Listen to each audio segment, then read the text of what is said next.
Welcome to the second part of the video. Thanks to everyone who supports me, and does not forget to write comments under the video. With you as always, Jimmy, we are starting.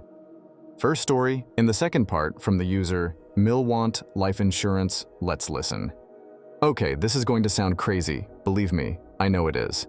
That's why I am asking for advice. So my husband and I have been married a little less than a year, and together for 7 years. His MIL is pretty insane. She is a hoarder, extremely needy towards her son, a liar and willing to do anything to make any situation full of drama and about her. I really do not know where to begin with this. My husband's mother has always been off, so we have kept her at arm's length in our lives for that very reason. She is a hoarder, always trying to get money out of people and play the woe is me card to get sympathy. Well, this morning she called my husband and has been talking about opening up a life insurance policy on him for about $1 million. She wants to pay into this 100% and be the sole beneficiary to the policy. Now, my husband is an extremely healthy man, and his mother is not. She is overweight, has diabetes, and does not take any medication for it or attempted to improve her lifestyle for it. She is not anyway dependent on us or even lives near us. She is about a 3-hour drive away, and she lives with her mother. My husband found the entire thing extremely amusing, but it has me extremely uneasy. She knows his social and information. I'm sure if she wanted to, she could easily do this. But the thing that rubs me the wrong way is she keeps saying, "I want to make sure I am financially set when you die." Says nothing about the family he is creating or anything. She just wants to make sure she can take care of herself with all that money when he's dead.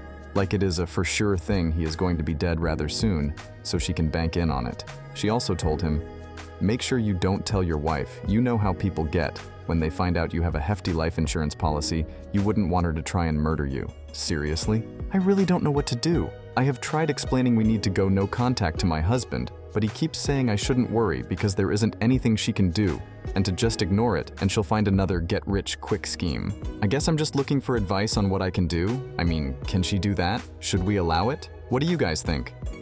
Author update this story. Well, today, while I was out with my husband running errands, his mother continued to call him and text him. He has been ignoring her since the issue of her trying to get him to allow her to take out a $1 million life insurance policy on him. One of her texts finally got him to call her, which was her telling him she had been in a car accident over the weekend. So he calls her, and she tells him about how she, supposedly, fell asleep at the wheel of her car and hit a cement median, ruining the passenger door and side of the car. And she ends up trying to request that he puts her car on his insurance, as his car now, and give her permission to drive it so that she does not have to pay the increased insurance prices that her insurance is charging her now, right? Well, when he tells her he is not going to be doing that, they started to get into a heated argument, and she brings up the life insurance policy again. Well, in the midst of it, as some of you had predicted, he called her out saying, "I bet you are just planning on taking out a loan on the health insurance so you can get rich quick," and read it. She admitted to it. She told him that was her plan all along. She was going to take out the life insurance policy, pay it for a few months until she could take out a large loan against it, and then stop paying. My jaw just dropped when she proudly admitted to it. Well, my husband told her off, and now we are going no contact. He is extremely angry and has basically said she has ruined any relationship they could have possibly had with one another. I am honestly very sad for my husband. I know it must be hard having a mother who cares only about herself, but luckily, he does have his father and stepmother, who have been very loving and supportive through this horrible situation. I just thought I should update you all, since a lot of you predicted this is what is going to happen. Thank you everyone for your advice. My husband and I plan on taking out life insurance policies on each other as we move forward from this, and will be going no contact with his mother from now on. What I think about this story. People in general tend to severely underestimate how many people out there are willing to poison other people. It's awful that you found out the hard way, and I hope it hasn't hurt you too much, mentally and physically. Keep an eye on your liver and kidneys, and good luck. Let's check the user's comments. That's such a weirdly, poorly planned scheme. Maybe her knowledge of life insurance policies come from TV shows? Insurance companies are in business to make money. They aren't going to let you borrow more money from the policy than you have paid in. Otherwise, everybody would do that. Also, car insurance companies are used to every scam in the book. If you are in a crash at 11:42 p.m. and get added to an insurance policy at 11:47 p.m., they aren't going to cover that car. It's also an attempt at fraud, so the authorities could get involved. It sounds like the son is not losing much by cutting off his mom. Well, maybe losing some chaos and drama? I'm not in the USA. How does this work? You pay into a life insurance, but at a certain point you can get the money back out? You can loan against it? You can get life insurance on someone else? We have life insurance here, but it will only pay your beneficiaries if you actually die, as far as I know. We do have mandatory superannuation though, where my employer has to pay an additional 11% on top of my income, and I can't get at it until I'm retirement age or in dire financial straits. Is it like that? My life insurance and permanent disability insurance and income protection insurance is through my superannuation though, so it's not like a bill I have to pay. It just happens in the background as a small monthly fee and is coming out of my retirement funds. It's opt-out, but I increased the payout value for all three because I have kids. We have term life and whole life policies. Whole life policies are a hybrid between life insurance and a savings account. They generally have much higher premiums than term policies because they don't terminate after a set term, and you can eventually borrow against the cash value of the policy based on what you've paid in premiums, which then reduces the death benefit. It makes sense to basically take the benefit early if you no longer have dependents to provide for. But whether the policy is term or whole life, insurance companies don't just let anyone take out a policy for someone else, much less without the insured's consent or in amounts that have no relationship to the insured's income. A new $1 million policy would require more than a forged signature. They would require proof of income and a health exam. Oopie's mill is just an unwise. Second story from the user, General Nothing, let's listen. I, 25 male, have a wife, 24 female. For the sake of the story, let's call her Amelia. Amelia and I got married 2 years ago, coming up to 3 years in June. We have recently just had our first baby, a beautiful baby girl. My mom never was a huge fan of my wife, for reasons I will never know, but I don't care as I love Amelia so much, and I've had to defend her against my mom multiple times. My wife's labor lasted much longer than we expected. She started on Thursday evening and delivered our baby on Monday, during the very early hours of the morning. As you can imagine, it was a long process, and she was exhausted, and so was I, as I wasn't sleeping unless she was asleep. My mom's birthday was on the Saturday, and she had a whole party planned out. Amelia at this point was in awful pain, very consistently, meaning I was constantly by her side doing whatever she needed me to do, meaning that the Friday night, we got no sleep. So when Saturday came around, we both were fighting the sleep and could barely stay awake.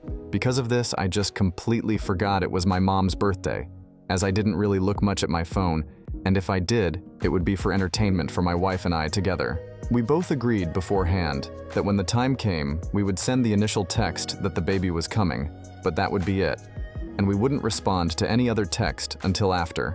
Well, my baby girl was finally born, and we announced it to our family. Then I got to replying to my messages from the past few days, and that's when I saw my mom text about it being her birthday, and she sent a few more after, expressing her anger for me not getting in contact. So I called her up apologizing, but explaining that I genuinely forgot, and it wasn't intentional. She went on to blame my wife by saying she purposely went into labor right around her birthday in order to steal her spotlight from her son, which I found really weird to say.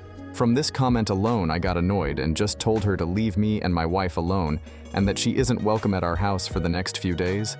She can't wait till she's over her fit to see her granddaughter. My whole family have been calling me an asshole and that I am a bad son for not remembering my mom's birthday, but I'm an even worse son for not letting her meet her grandbaby. It's annoying because all we want to do is enjoy our new baby together, just the two of us without anyone being a bother. So, AITA? Author update this story. Hi, firstly I wanted to say thank you to everyone for your advice, and it really made me realize how serious this situation is.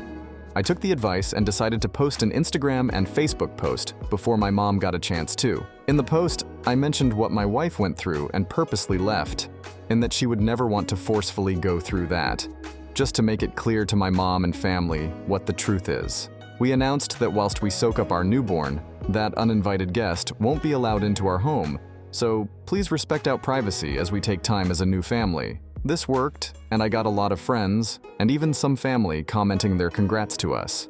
My mom has since asked when she can see her granddaughter, and we have just said that she will see her when she fixes her attitude toward my wife, as my baby won't grow up to see her mother treated like she is nothing.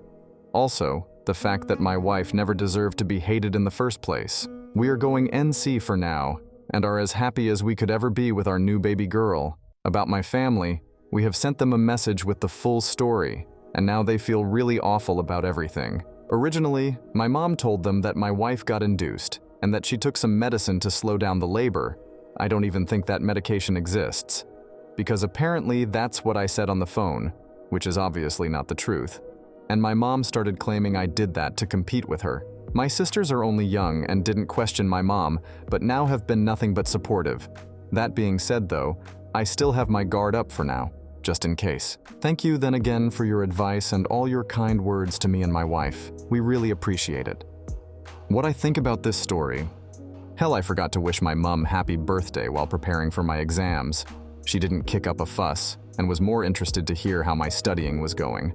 I can't imagine being upset at anyone for forgetting my birthday, especially if they literally just gave birth. How self-centered do you have to be more upset about a missed birthday and think an agonizing birth was planned and timed to make someone miss it, instead of being excited and relieved that all involved in the birth came out of it, okay? Just pathetic. Let's check the user's comments. There's different stages of labor. You can be having contractions for weeks, actually, with prodromal labor. The contractions are no joke either. I had a few where they were hard to talk, difficult to walk through, and then they'd just stop. Add in the complete shitty feeling of third trimester, and I can absolutely see being out of commission for days. I gave birth in December and missed my brother-in-law's wedding in October. I had hyperemesis and anemia, and was just physically incapable of staying awake or of walking up and down stairs. I couldn't handle the 4 hours car ride out of town. If I had the ability to go into labor whenever I wanted, you can bet your ass I wouldn't have wasted all that time on a birthing hall and curb walking low-L. Oops, mother-in-law is wild for thinking you can just choose labor. Yup, it can happen. I was in labor for 10 days.